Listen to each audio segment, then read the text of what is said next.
আসসালামু আলাইকুম। মৌসুমী kitchen and blog চ্যানেলে আপনাদের সবাইকে স্বাগত জানাচ্ছি। তো চলে আসলাম আরও একটি নতুন ভিডিও নিয়ে আপনাদের সাথে শেয়ার করার জন্য। আর আজকের ভিডিওতে আমি আপনাদের সাথে শেয়ার করব ডিম দিয়ে মিষ্টি কুমড়া রান্নার একটি রেসিপি। তো চলুন দেখে নেওয়া যাক রেসিপিটি আমি কিভাবে মিষ্টি কুমড়া দিয়ে ডিমের তরকারি রান্না করি। তো প্রথমে একটা বাটিতে এখানে আমি নিয়ে নিলাম কিছুটা পেঁয়াজ কুচি। এখন সামান্য পরিমাণে লবণ দিয়ে এই পেঁয়াজ কুচিটাকে আমি মেখে নরম করে নেব। তো পেঁয়াজ কুচিটা যখন মেখে নিয়ে নরম করা হয়ে যাবে তখন আমি দিয়ে দেব ডিম। আমি এখানে 3টে ডিম নিয়েছি, আমি 3টে ডিমই ভেঙে দিয়ে দেব।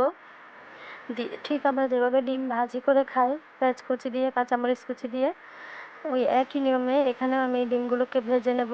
তো এখানে আমি কোনো ধরনের মরিচ ব্যবহার করি নাই, শুধু পেঁয়াজ কুচি আর লবণ দিয়ে এই ডিমটাকে ভেজে নেব আমি। তো 3টা ডিম ভালো করে হাত দিয়ে মেখে নিয়ে চলে আসলাম ভেজে নেওয়ার জন্য। এখানে চুলায় একটা কড়াই বসিয়ে দিলাম আর দিয়ে দিলাম পরিমাণ মতো তেল। তো তেলটা যখন গরম হয়ে যাবে তখন আমি এই ডিমগুলোকে ছোট ছোট করে ভেজে নেব। আর তার জন্য দেখতে পাচ্ছেন আপনারা আমি চামচের সাহায্যে উঠিয়ে দিয়ে দিচ্ছি ডিমগুলোকে। তো এভাবে করে আমি ডিমগুলোকে ভেজে নেব। আর এটা আপনাদের দেখেই বুঝে নিতে হবে, এটা বলে বোঝানোর কিছু নাই। আর আমরা যেহেতু কম বেশি সবাই রান্না করতে পারি আর এটা খুব একটা সাধারণ রান্না, আশা করি আপনাদের বুঝতে অসুবিধা হবে না। তো ডিমগুলোকে আমি উল্টিয়ে পাল্টিয়ে এভাবে ভেজে নিয়ে আবারও আমি এখানে চামচের সাহায্যে দিয়ে এরকম ছোট ছোট গোলাকার করে ডিমগুলোকে ভেজে নেব। তো এক এক করে সব ডিমগুলোকে আমি ভেজে নিচ্ছি।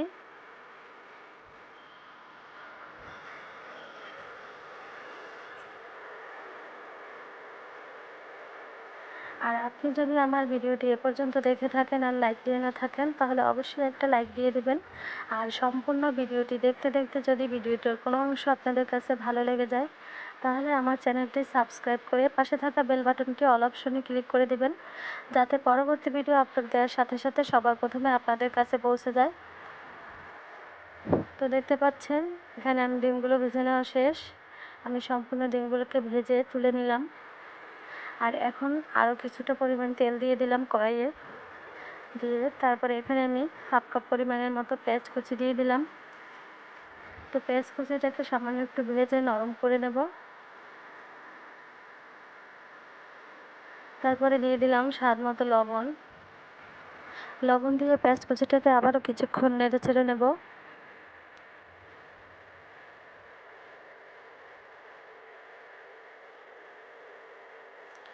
এখন দিয়ে দেব কাঁচামরিচ বাটা। আপনারা চাইলে কাঁচামরিচ বাটাটা নাও দিতে পারেন, কাঁচামরিচগুলোকে কেটেও দিতে পারেন। তবে কাঁচামরিচটা এভাবে বেটে দিলে তরকারিতে আলাদা একটা ফ্লেভার পাওয়া যায় আর কালারটাও খুব সুন্দর আসে। তো কাঁচামরিচ বাটা দিয়ে দেওয়ার পরে এখানে আমি দিয়ে দিলাম প্রায় 1.5 টেবিল চামচ পরিমাণে আদা রসুন বাটা। আর এখন দিয়ে দিলাম হলুদের গুঁড়া, দিয়ে একটু কষিয়ে নিচ্ছে মশলাটাকে।